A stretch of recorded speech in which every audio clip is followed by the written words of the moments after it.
This episode is brought to you by Amazon Business. We could all use more time. Amazon Business offers smart business buying solutions, so you can spend more time growing your business and less time doing the admin. I can see why they call it smart. Learn more at amazonbusiness.com.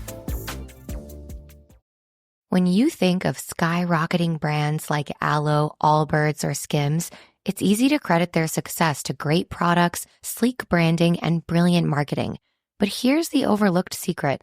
The real magic lies in the engine behind the scenes, the business powering their business.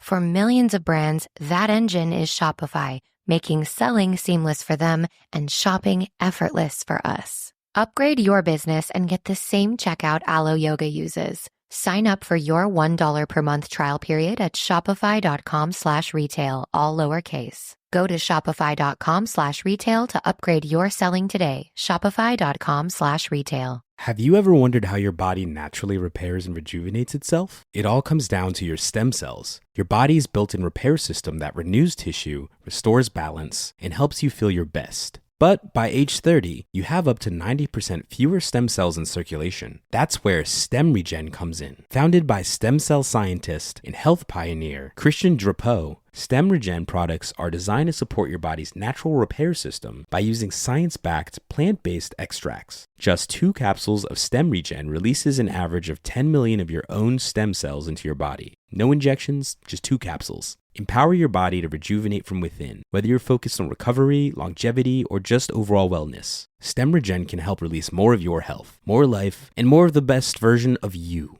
Try it now at stemregen.co and use code POD15 for 15% off your first order. That's StemRegen, code POD15. Acast powers the world's best podcasts. Here's a show that we recommend.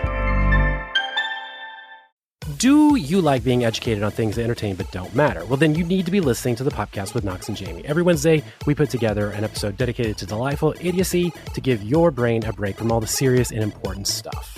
Whether we're deep diving a classic movie, dissecting the true meanings behind the newest slang, or dunking on our own listeners for their bad takes or cringy stories, we always approach our topics with humor and just a little bit of side-eye, and we end every episode with recommendations on all the best new movies, books, TV shows, or music. To find out more, just search up the podcast with Knox and Jamie wherever you listen to podcasts and prepare to make Wednesday your new favorite day of the week. Acast helps creators launch, grow, and monetize their podcasts everywhere. Acast.com.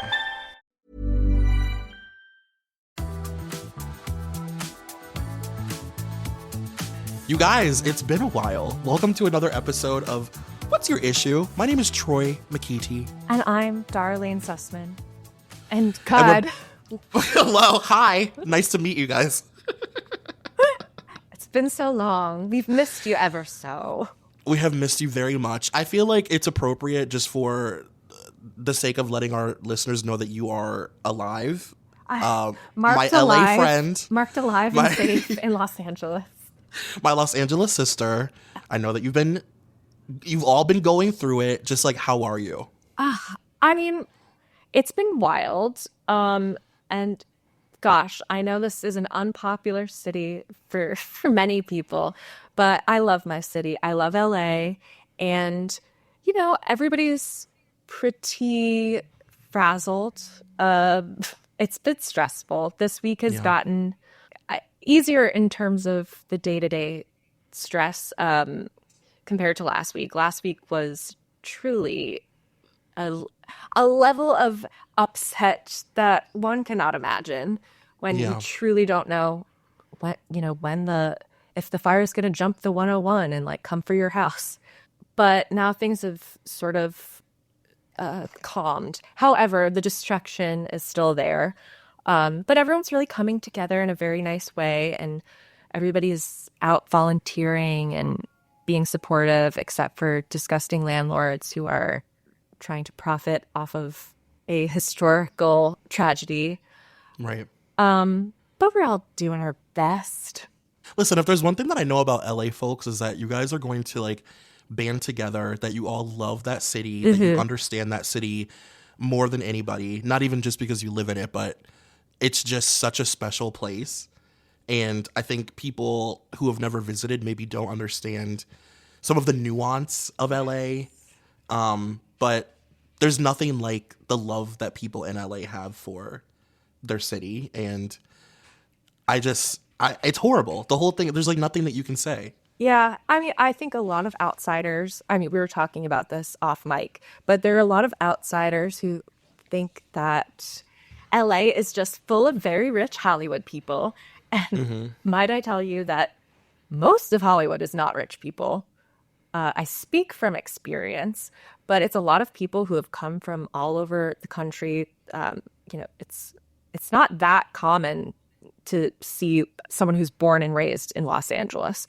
Like, people tend to come from all different places, and we're here to chase a dream, and in that way, we're very resilient. And it's just like a lot of creative people who, are willing to be poor for long stretches of their life to try and make art and things like that. And a lot of the people, especially in Altadena, who lost their homes, like, these were not Hollywood elites. There are a lot of below the line people, which means above the line is like the real money, the starring roles, the actors, the directors, things like that. But below the line, it's day player actors who are scraping by to meet the minimum for health insurance, or makeup artists and editors and people who do the lighting and things like that, which is not, those are people doing it for the love of the game, not for the money. And especially since COVID, like, there's so much less money in Hollywood. It's not the 90s. Even if you're a writer and, you've written on a TV show, it's not the 90s where you're making Seinfeld money. There's a lot less jobs. And if you do get a job, you're making a lot less money. So there are people who maybe have written on your favorite TV show and are still like renting a 1-bedroom apartment because they had that one job, and then, the rest of the year they didn't have anything coming in.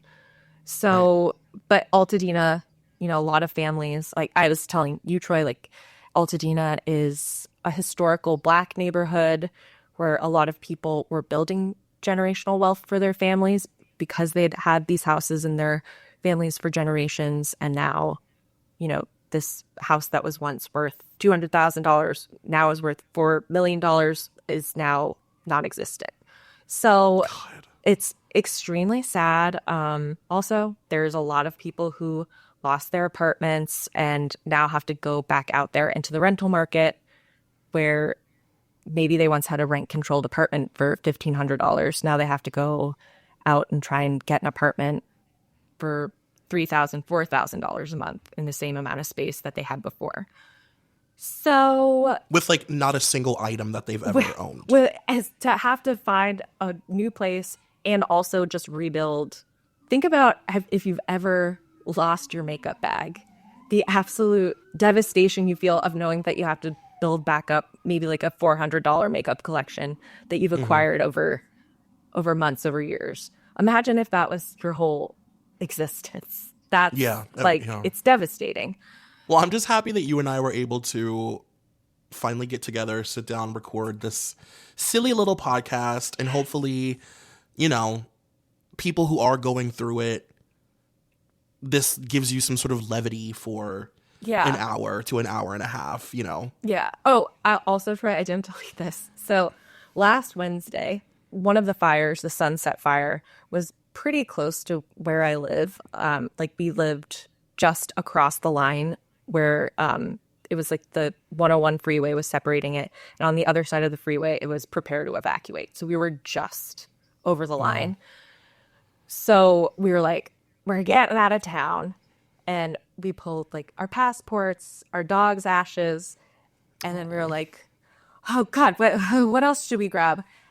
And in like a fit of not knowing what to do, I was like, well, I got to grab some magazines.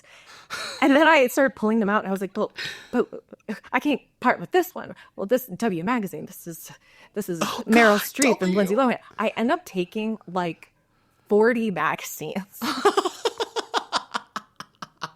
Dara, that is so relatable.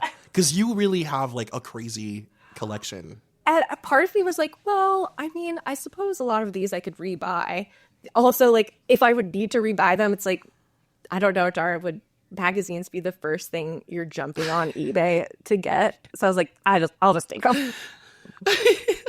Listen, the ones that are non-negotiables are the W featuring Meryl and Lindsay. That is just a non-negotiable. Non-negotiable. And you have a couple Playboys that feel non-negotiable as well. Like, even though Playboy is not necessarily rare, it's like some of the issues are. Yes. And and then I ended up taking a bunch of tabloids too, because sometimes those can be hard to find because they're not really collectibles. So a lot of people aren't keeping them. Not that I need to memorialize like an issue that's like the 100 most annoying celebrities of 2007. Like, do I need that? Yeah. Maybe not. It's like Elvis is still alive and an alien and the devil. But it's like, listen, I'm an archivist. Yes, we must hold on to. That is also the other thing about Los Angeles is we love our culture, and maybe some people think that our brand of culture is frivolous. I do not. We are ground zero of pop culture, which of course I love. So there was a moment where I kid you not, Troy, I went to sleep crying. But what if the Chateau Marmont burns down? What will we do? Which sounds stupid and bimbo, which maybe it is, but it's not. And screw you if you think so. Why are you listening to this? But it's not, though. Like, that's your Statue of Liberty. You know what I mean? Like, that is your Empire State Building. Like, that's the thing that, I mean, aside from the obvious devastation, the loss of people's lives, the animals, the effects of the environment, all of those really intense things, when you start thinking about your sort of selfish, you know, the things that are like tearing at your own heart. Yes. The things that you're thinking in your head. Of course, I was thinking of like just the history, the culture being erased. Yes. And how you can rebuild the Chateau Marmont, but it's not, you know what I mean? I mean, it's not won't the be history. The Chateau Lindsay Lohan wouldn't have like lived in those hallowed spaces and owed $40,000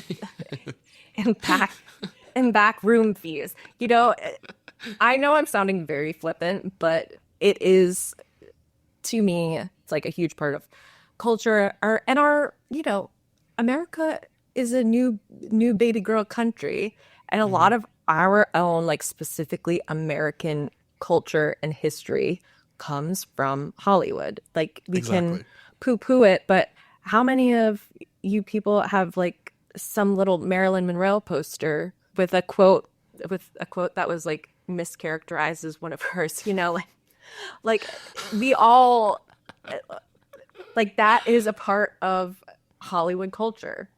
The Wizard of Oz, that's Hollywood culture. That's, I mean, you're right, which equals, it's American culture. It's our culture. It is our culture. You know? And the thing about LA is that it's culture for so many different demographics of people that don't even live there. It's Black culture, it's Hispanic culture, it's queer culture, it's drag culture, it is Hollywood culture, cinema culture. Like, LA has all the cultures, you know what I mean? Yeah. All I have to say about that, I guess. Sorry if I sound completely manic. No, well, first of all, you're allowed to, because you've been living in this for however many days now, bopping around and having to move. And I mean, it's like, I can't even imagine. So A, you're allowed to sound manic, and B, you don't. You sound like a person who actually knows what they're talking about, who lives there, who isn't just making assumptions or judgments or critiques of a place that they've never even visited. Yeah. We can move on, but I'm just like, I love hearing you talk about it. Thank you, Troy. Thank you for allowing me the space and opportunity. Of course. We also just wanted to do some kind of like light housekeeping before we got into the episode, because we've taken a little time off. And I think what's interesting about hosting this show is that Dara and I both, like, our brains are so in sync with all the stuff that we talk about. But neither of us have ever hosted a show that relies so much on something visual. Yes. Like, very true. Ever? Ever. No, never. And we were like talking about ways to kind of make it feel more accessible to everybody that listens.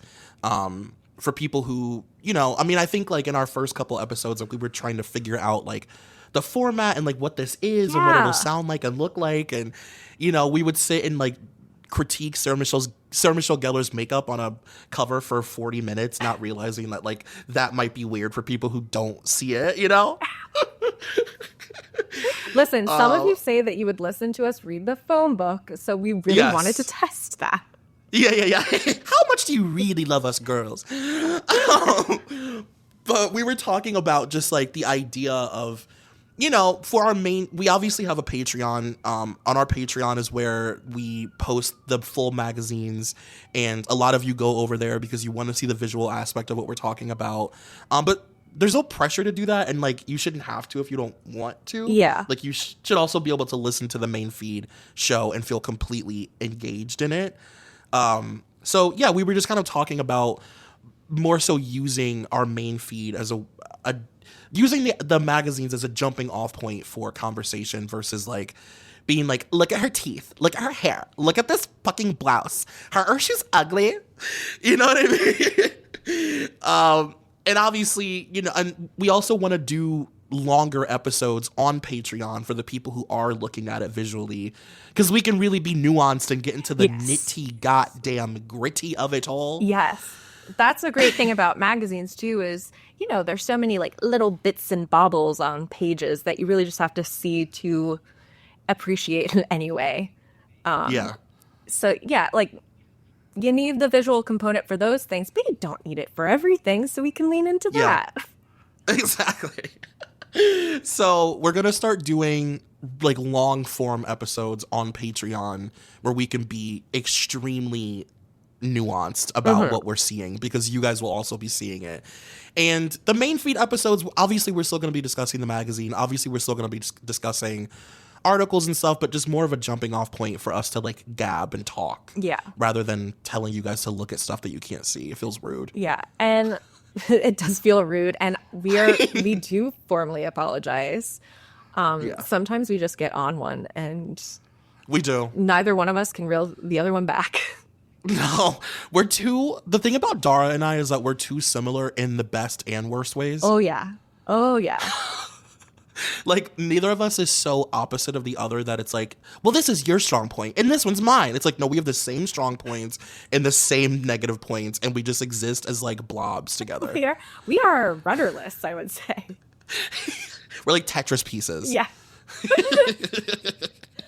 And then also eventually in the near future, I think, we're going to introduce a video component as well. So that will make it even easier for everyone to sort of get the vibe of what's going on.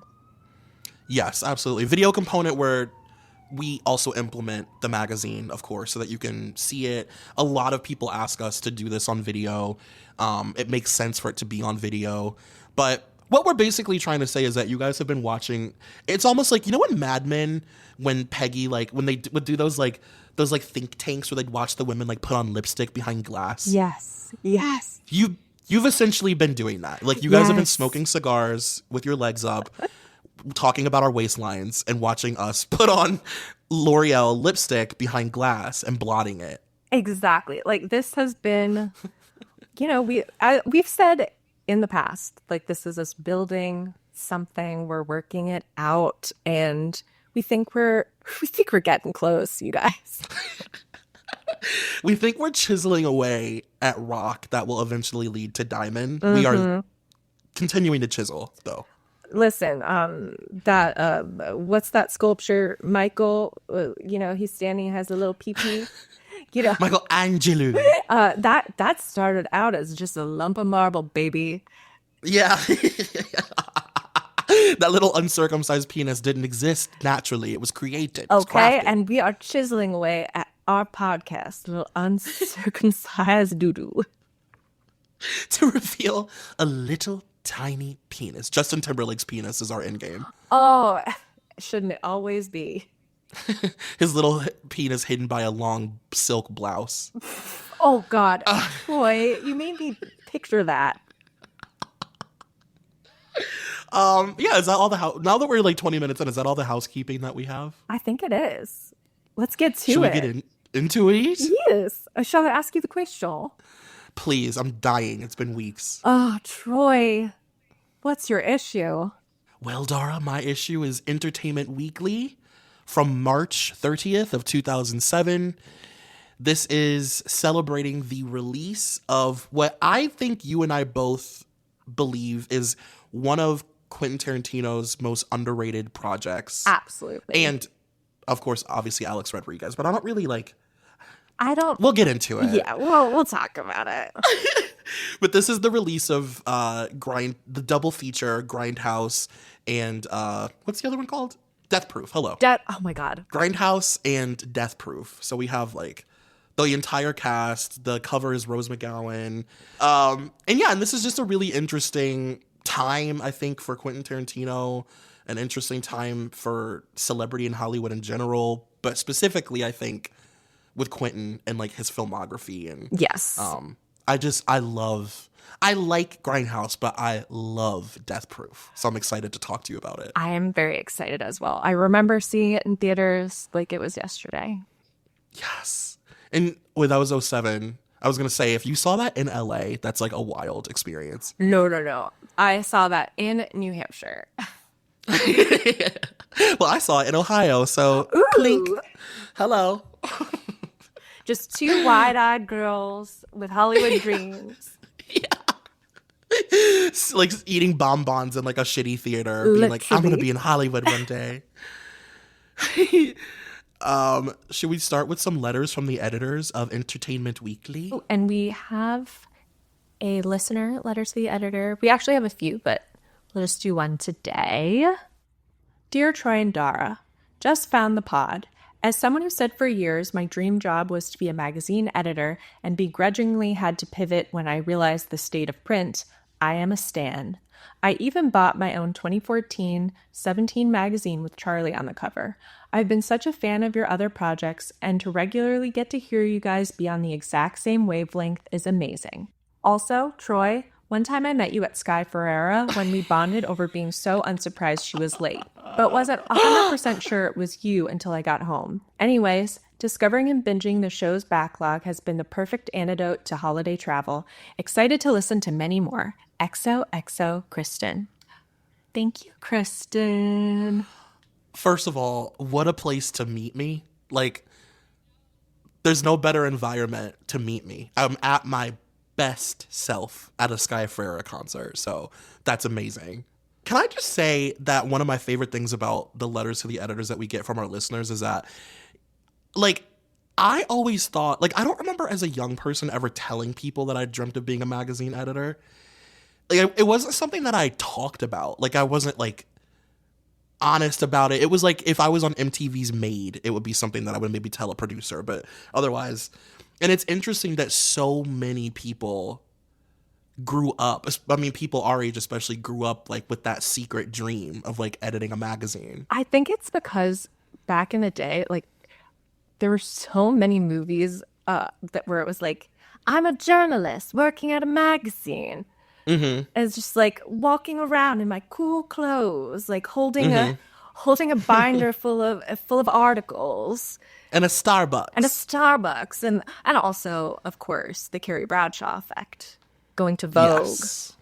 I mean, I just wanted to go to the Vogue closet. It had an influencer vibe. Yes. Before influencers were a thing. And it was just one of those jobs where the only thing that you really thought was that it was glamorous. It was all no sharp edges, just beauty and glamour and fun. And, it's being Nina Garcia. You know what I mean? Yes. Yeah, that's so true. That's true, too. The Project Runway of it all, and Nina, and thinking of her, walking around and being yes, yes, no. Yes, that all she does all day is sit at Marie Claire and look at clothes and say yes or no. Wow, what a cool job, Well, thank you for writing in, Kristen. That was, keep them coming. This was great, and we'd love to hear from you all. That was cool. The amount of people that say like, "Hey, I met you at a Sky Ferreira show," because I'm the only person going to them every single time there is one. I show up more than Sky. If you think you saw Troy at a Sky Ferreira show, just know that you have. You did. You for sure did. It was me up against the stage, like swatting at Sky's ankles. Yeah. I wanted to read this letter from Linda O'Neill from St. Paul, aka me. I align with Linda. She titled it "Rosie's Thorns." Finally, a critic, Ken Tucker, who gets the appeal of Rosie O'Donnell. I'm like, hell yeah. While I don't always agree with her, it is a relief to hear someone on daytime TV express herself so honestly. I hope that she stays with The View for many, many years. Well, you will get that wish, Linda, but not in the way that you want. Not in the way that you want, baby. There's some fighting that goes on The View, some arguments with a 90-year-old Barbara Walters. It gets a little dark. Was this before or after the split screen? This would have been like exactly during that time. Yeah. Because Rosie was on the show during, like, the split screen era of The View is Britney's divorce. Yes. Oh man, I love all of that coverage. Yeah. I mean, in a way where it's like, I mean, it's very of the era. It's hit or miss, but it got its a moment in time. Yeah, and one of the things that I mean, we'll get to it because there's like an article on this page that's just like mean snark. Which we love. Which we love. But it's funny when you read stuff from 2007, just the tonal change of it. And, you know, we did an Entertainment Weekly from 1997 that in tone feels completely different than this one from 2007, where the country is like so much more sort of snarky about celebrity, and we're all making fun of celebrities, and we're all trying to be Perez Hilton. Yeah, we're all trying to blog. Oh, God. And, like, we just don't really have a lot of sympathy for famous people at this particular moment. Now, I will say, has that changed much? Now we're very sweet. But now we're so good about it. As these girls. Wildfires can attest to. Yeah, and people are like, let them burn. But yeah, it's interesting, like, just to going like back-to-back Entertainment Weeklies and like noticing like the change in tone is like wild. I don't know why I'm always surprised, but I can't help myself when I was reading and got to the snark like part of it. I was like, God damn it. I know. It makes you like, whoa, like kind of just like, okay, like kind of clutch your pearls a tiny bit. Like, okay. It's like getting a hit of horseradish or something. You're like, oh, right. Okay. Yes. That's what that smells like. Okay. It goes straight to the nose. Mm-hmm. So on page 9 of this Entertainment Weekly, if you're following on Patreon, they have this little article called Hit List, and it's just like comics, first of all, uncredited comics, writing just like one mean joke about random famous people. Well, this one's by Scott Brown. Oh, hello. Oh, the whole thing. Okay, that makes sense. Who is this bitch, Scott Brown? You think you're so fucking funny, Scott Brown. You're nothing. You're washed up. None of us even know who you are. So at number 1, we start with, it says Sam Waterston lends his voice to bipartisan group. Apparently the voice of bipartisan is really raspy. Like some of them are so just like literal. Ba-dun-dun. Now this one. Number 2, celebs could have picked up hepatitis at music and lyrics premiere party. Worst gift bag ever. So let me say that again. Celebs could have picked up hepatitis at a music and lyrics premiere party. I tried to search this. I could not find anything on this. If you're listening to this and you were at the music and lyrics party, let us know if you got hepatitis. Please let us know if you left with an itch. Number 3, New Mexico town proud to be setting for wild hogs. Before this, the town was known for its low self-esteem. Scott. Number 4, Naomi Campbell shows up for community service in stilettos. She'll spear trash with her heels. The trash will be removed by a maid. She will assault the maid, and the cycle will begin anew.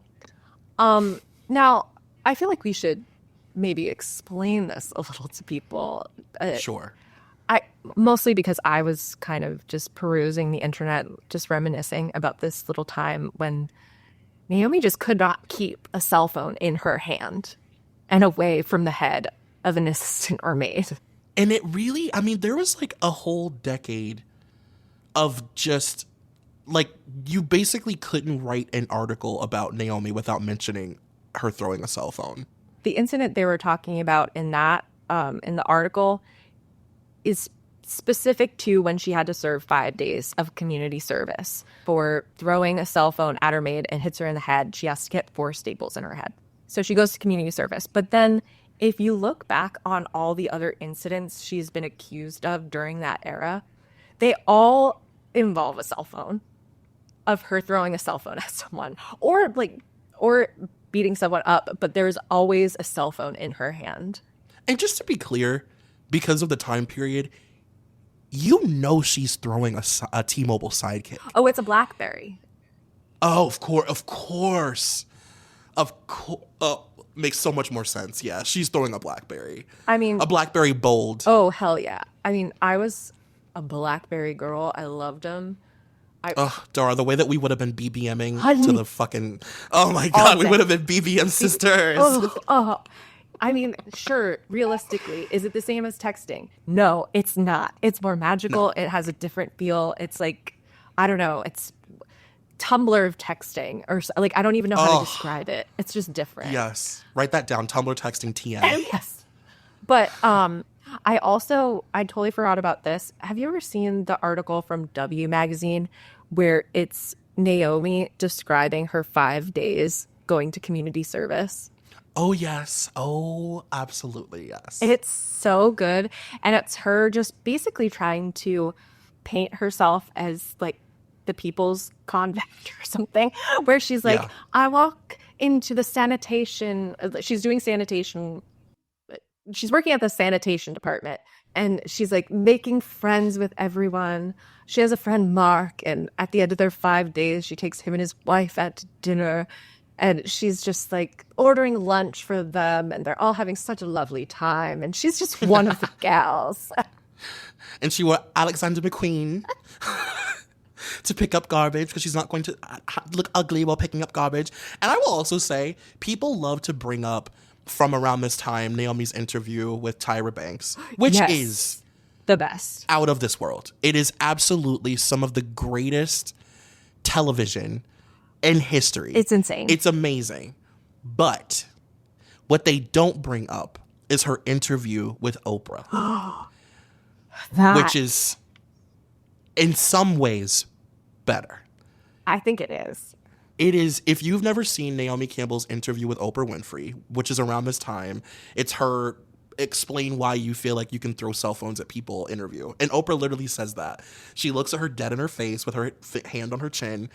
And she says, why do you feel like you can throw a cell phone at a person? And Naomi's answers are so... At one point she goes, well, the assistant that I threw the cell phone at, there was a whole thing where she was supposed to get me a pair of jeans and she didn't get them. And we don't have to go into all that.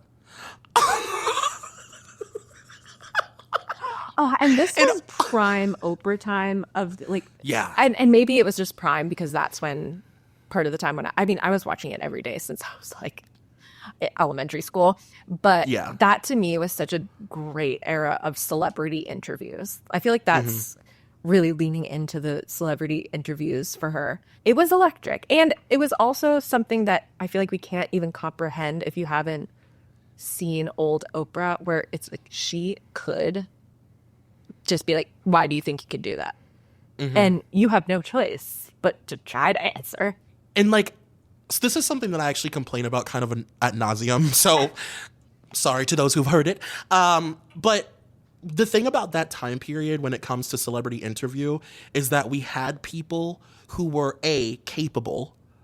This is not a bunch of, Alex Coopers doing interviews and not asking a single question of note. These are unless Alex Cooper ever wants to acquire our podcast, and then I really think she's the Barbara Walters of our time, but hotter.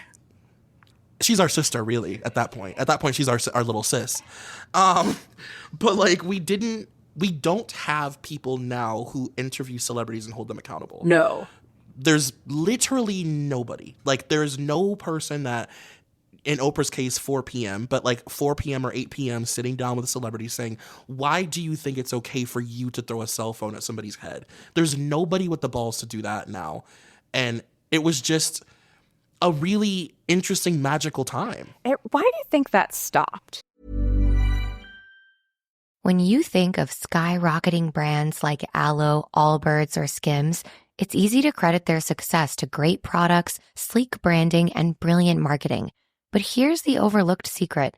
The real magic lies in the engine behind the scenes, the business powering their business.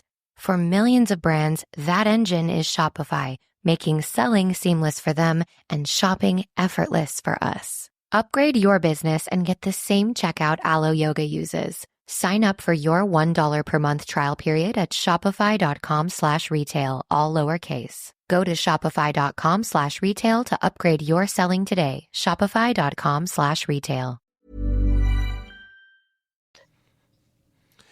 Well, I think that when we started, I think that now, like, you look back at people like Oprah and Barbara Walters and Diane Sawyer, like, to them, interviewing was like an actual sport. Like, it was a real craft. Like, yeah, it was journalism to them still. It was real journalism. Like, for Wendy Williams, an interview was a real, we're going to sit down and like have like a volley of words back and forth. Mm-hmm. Whereas the more we started allowing random people with microphones to interview famous people, the less journalism it got, you know? Yeah.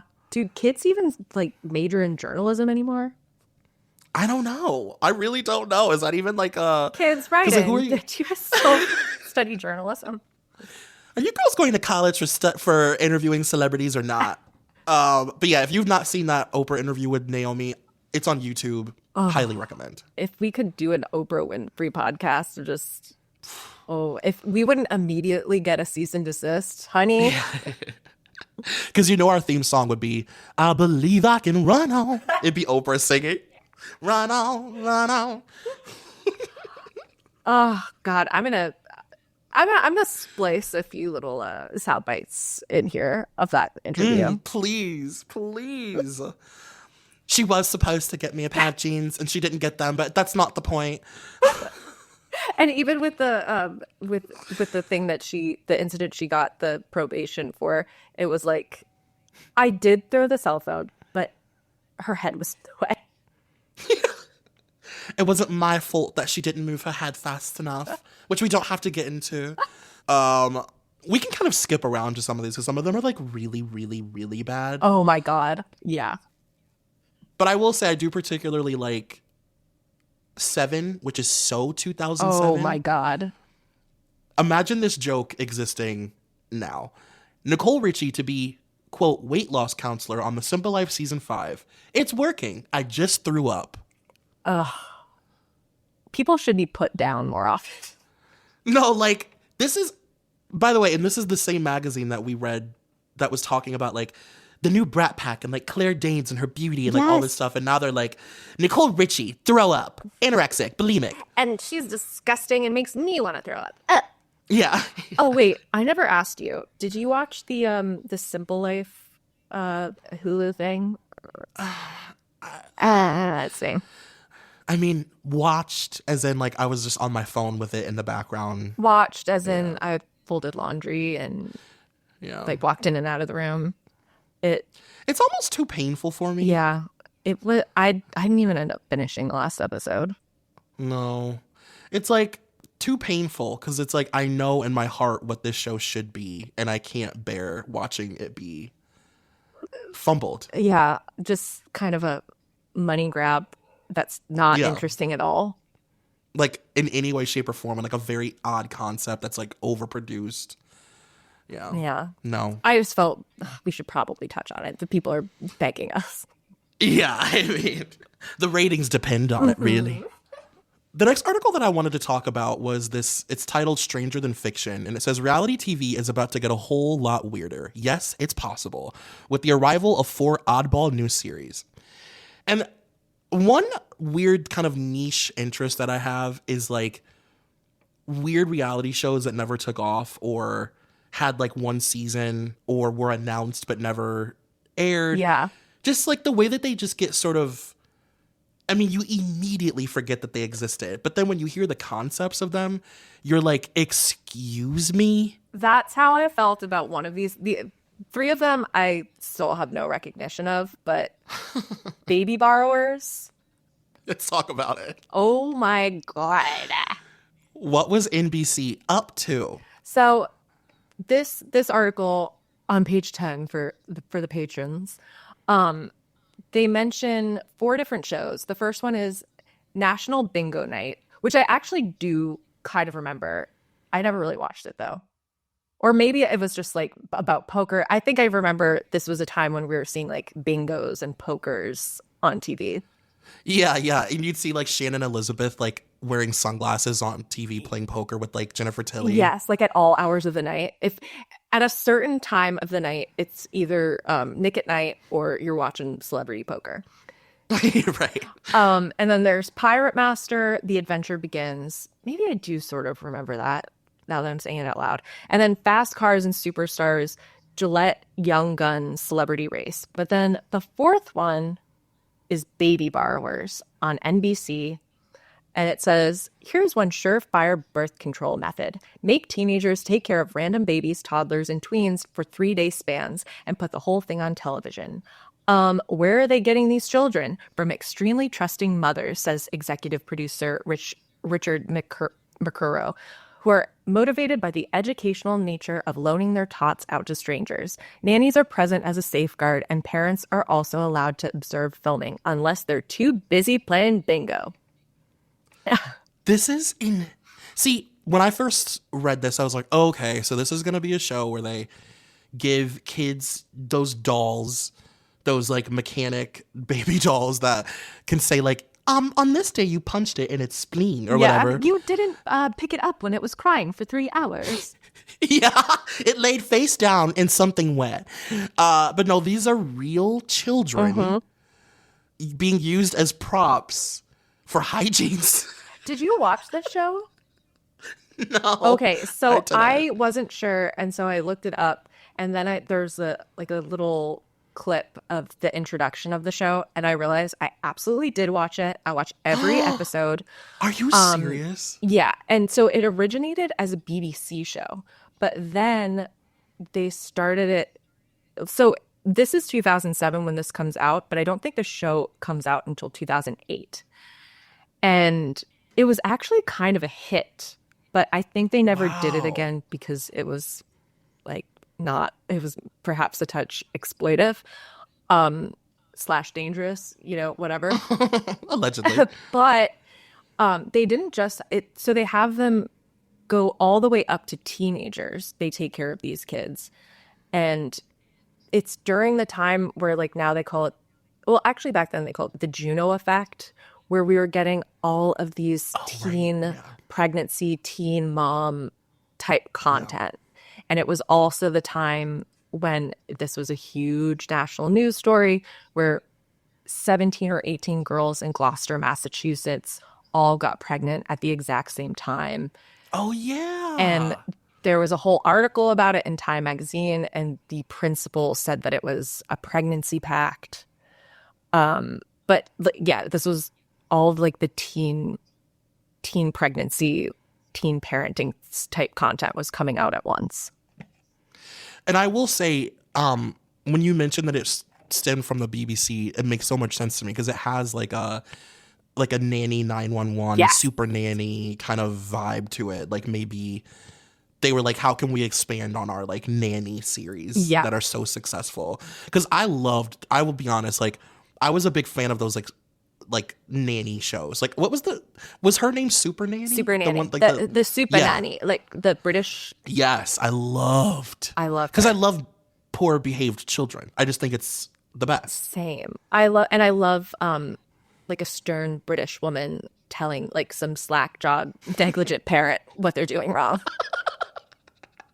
While the kid is like literally beating the shit out of them, and she's like, just ignore. Just ignore.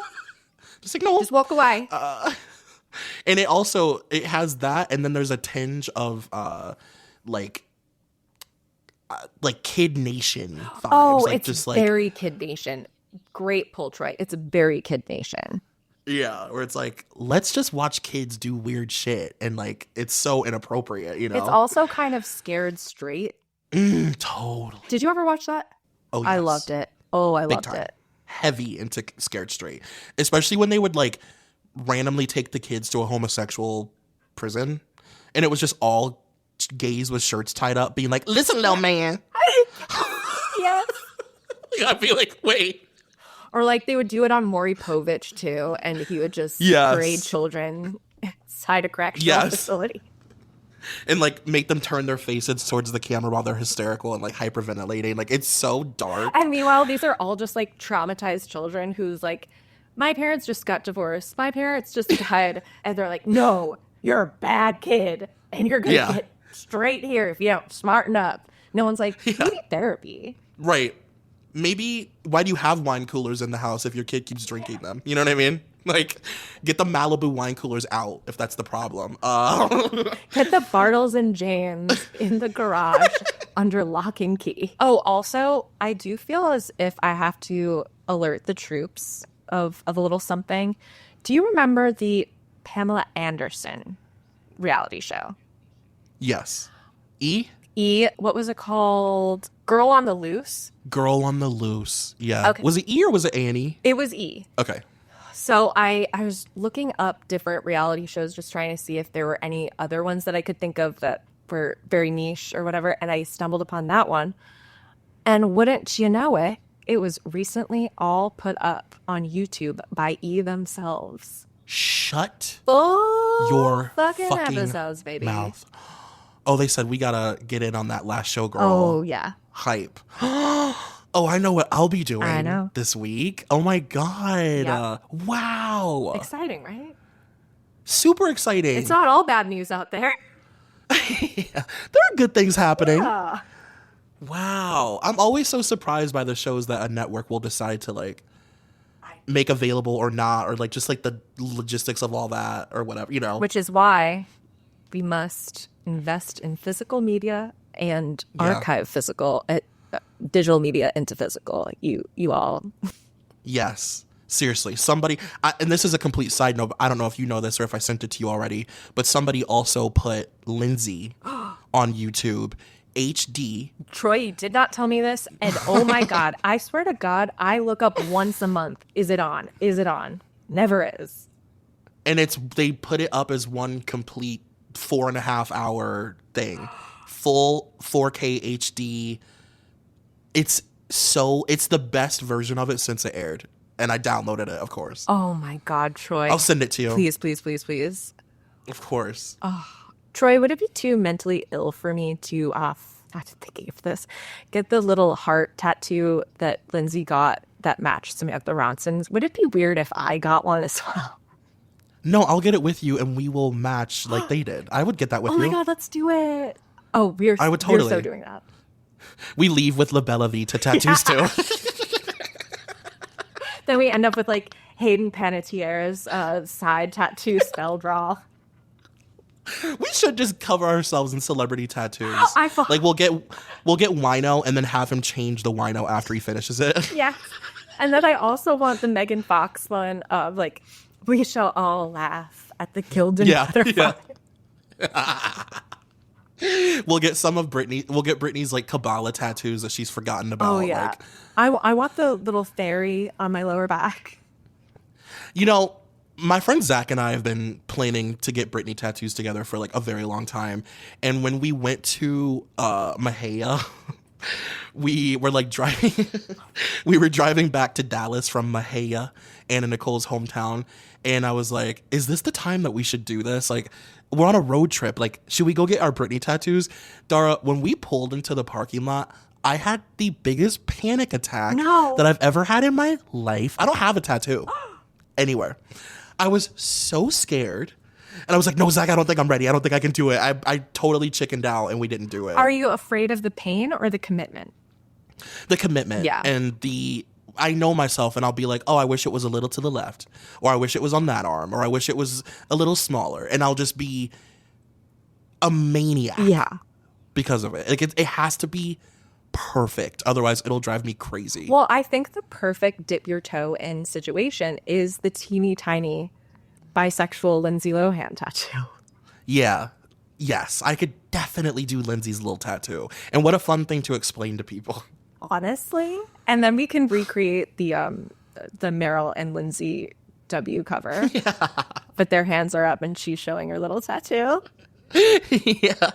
Oh my God. Tentative. We may come back next week with tattoos. Should we move on to our cover story? Let's do it. Okay, page 24, cover story. So this whole article is basically about Quentin and Robert sort of being like these like kismet spirits. Like they were sort of meant to work together. And they grew up being obsessed with like grindhousey, low budget, B-list, kind of movies. I think it was Quentin at some point in the article said there's a quote where it says like you have to have tasted milk to understand why cream is great or something. And he's like, with these kind of movies, like you have to have tasted spoiled milk to know why milk is great. Yeah. And that kind is of true. Thing. Yeah. I want to know your experience of seeing this movie in the theater because it was so special. I saw it with my mom. I remember the ad campaign for it, like knowing that it was going to be something of an experience.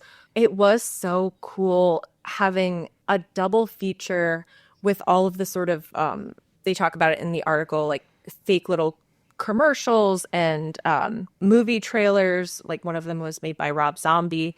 And it did just feel like an experience, like a cinematic experience, and like very immersive, it felt like. Yeah.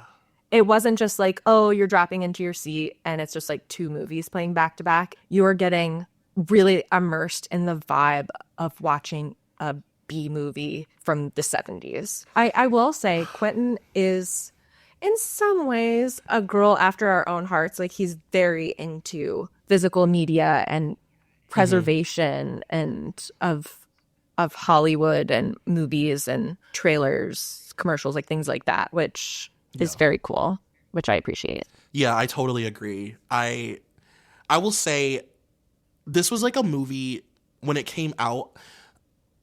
I feel like Grindhouse and Death Proof are like, even if you're a Quentin fan, like let's say you just love seeing Quentin Tarantino movies, this is even still kind of like a weird niche film for his catalog even, or for Robert's catalog. Like you really have to kind of be like a movie girly to appreciate all of this stuff. Like I remember, because it is like it's definitely Quentin's most divisive project. Like people did not take to this the way that they did his other stuff when it came out, and people either really loved it or they were like, what in the actual fuck did I just watch? Because it's not Kill Bill. It's not like this, pop culture. Like I always say, Kill Bill feels like a music video turned into a movie, pretty much. Absolutely. But this one is completely different because, I mean, they talk about it in the article, but, they wanted it to feel like a real Grindhouse experience where, you're shooting on film and it's a low budget. So sometimes scenes are missing from the movie. So you're watching one scene and then all of a sudden you're in the middle of an action scene and you don't really know how you got there. Right, yeah. Which to certain people is very cool. Other people are like, wait, what just happened? I'm incensed. Yeah, and it's for a lot of people, it was their introduction to a Grindhouse film or to that genre in general. So they were like, what? Like, and they say in the article that Quentin and Robert like actually physically went in and like scratched the film. They burnt the film. They would cut little sections out of it and then put it back together so that, like you said, that there was stuff missing. Like they actually physically went in and damaged their own film to give it like a realistic look.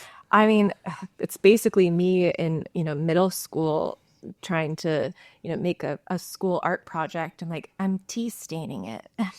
Right? Yeah, I'm burning the sides of the page. You're like, and now it's a letter from Marie Antoinette. Because I tea stained it. Do you have a preference between Grindhouse and Death Proof? I like Death Proof. Me too. I like it a lot. I love better. Death Proof. Yeah, I love Death Proof. I guess I do remember. I guess one thing, if I can put myself back into that time period, it was such a surprisingly gory film in a way that both shocked and titillated me.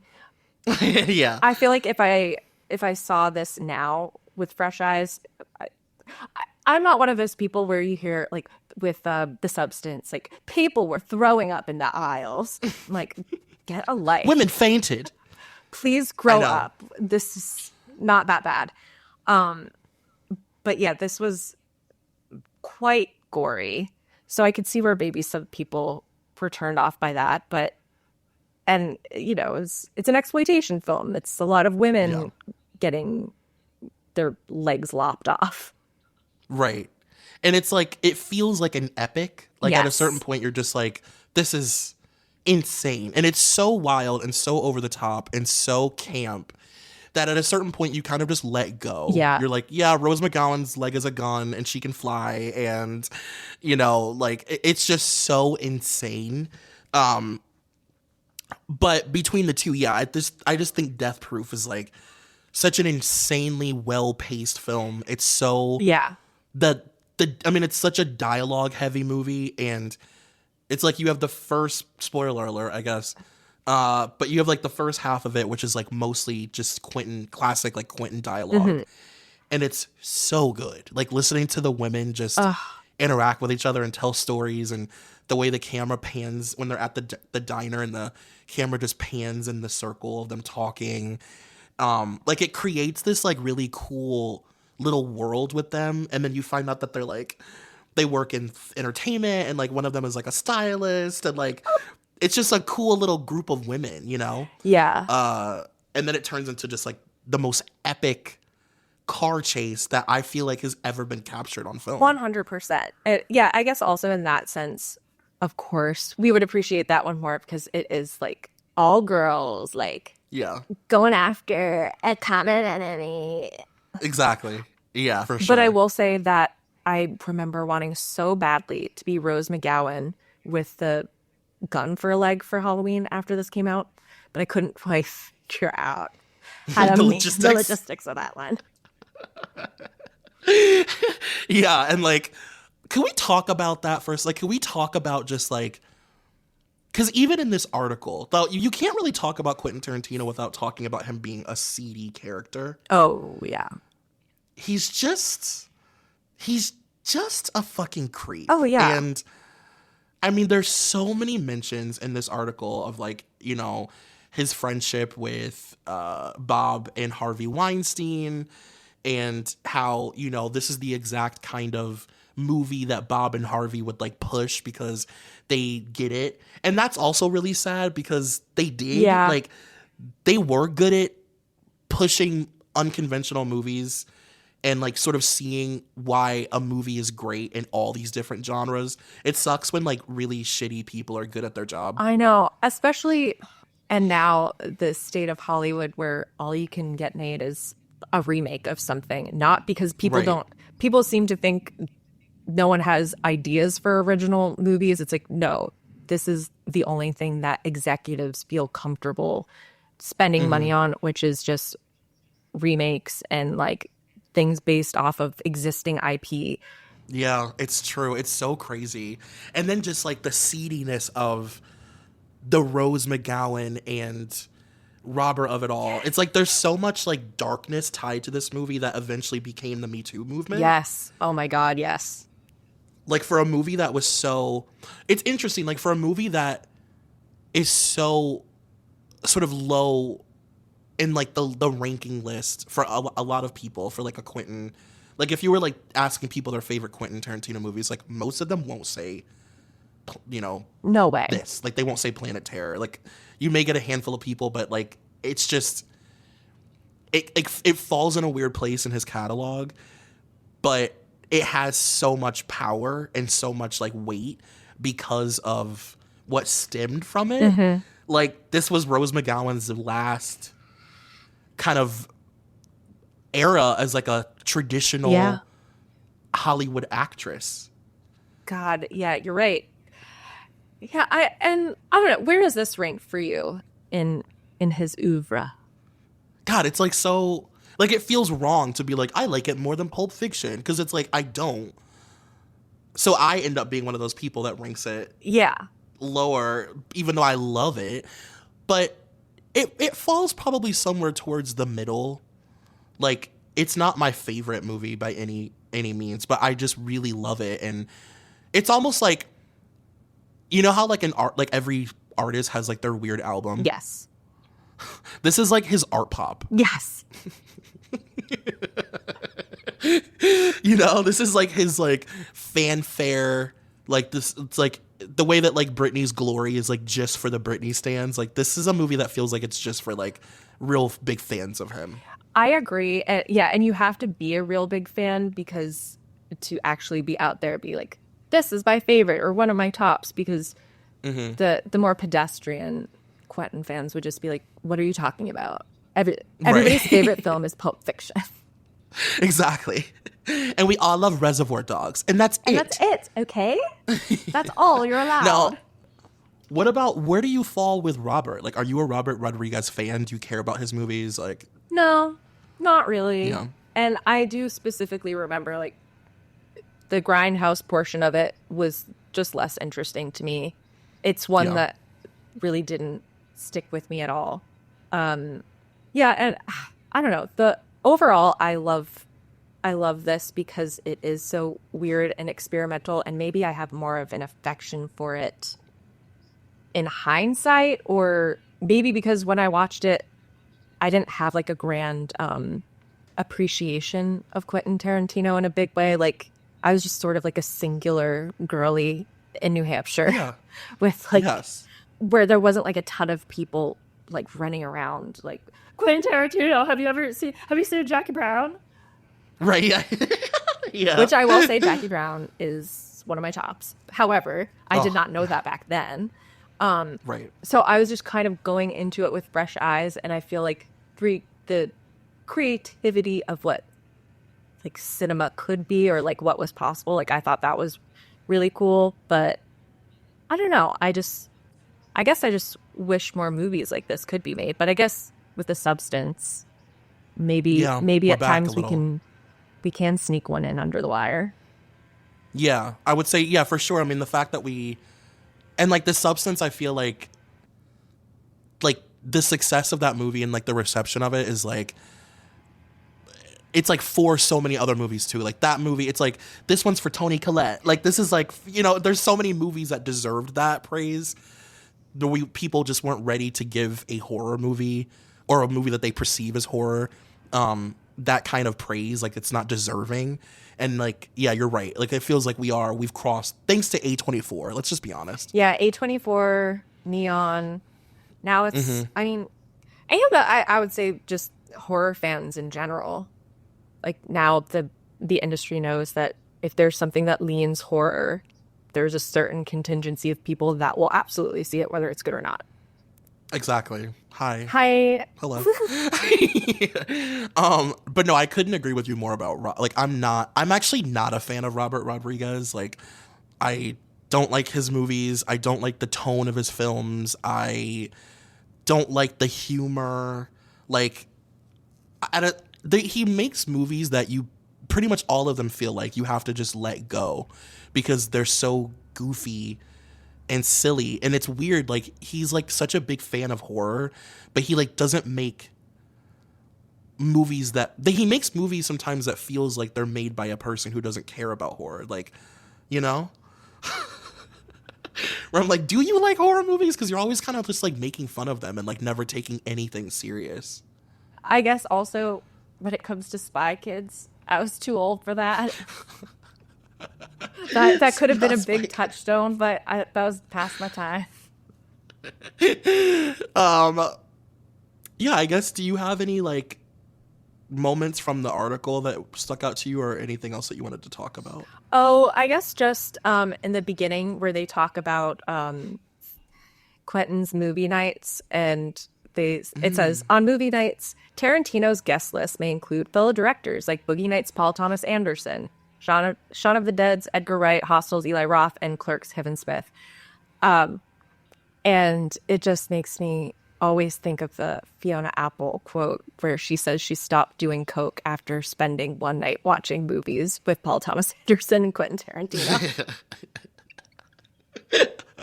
Can you imagine Fiona having to sit through those fucking, especially Quentin's like manic ass, like he is so manic and psycho. Troy, I can't believe they didn't just find her 3 days later like huddled in a corner, right, rocking back and forth.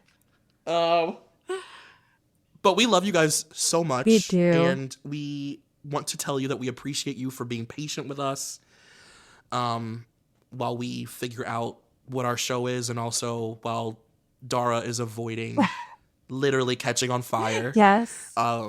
We appreciate you. And we're gonna be coming at you much more regularly. You know, we're gonna be a big girl podcast. Yeah. We both put on lipstick, so now we're like adult women. Mm-hmm. But yeah, we love you very much. Thank you so much for listening and subscribing. And again, this magazine is going to be on Patreon. And an extended version of this episode will be there too. And ad-free. And ad-free. It's where we really carry on the conversation. The conversation, darling. But yeah, we'll see you next week. Yeah. Love you. Bye. Love you. Bye.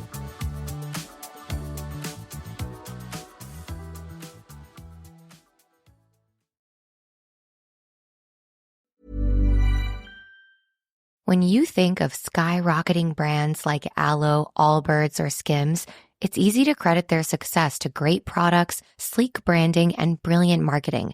But here's the overlooked secret. The real magic lies in the engine behind the scenes, the business powering their business. For millions of brands, that engine is Shopify, making selling seamless for them and shopping effortless for us. Upgrade your business and get the same checkout Aloe Yoga uses. Sign up for your $1 per month trial period at shopify.com/retail, all lowercase. Go to shopify.com/retail to upgrade your selling today. Shopify.com/retail. Acast powers the world's best podcasts. Here's a show that we recommend. This season on The Dream. Supplies are being provided by nurses who run out in the middle of the night and purchase diapers, but the hospital is still charging as if they still have these items. We are digging into every topic we've ever wanted to cover on this show. It's a spinning plate analogy. The second that you stop spinning those plates, that crashes. So you can never stop working. The Dream Season 4 comes at you weekly starting Monday, January 20th. Acast helps creators launch, grow, and monetize their podcasts everywhere. Acast.com.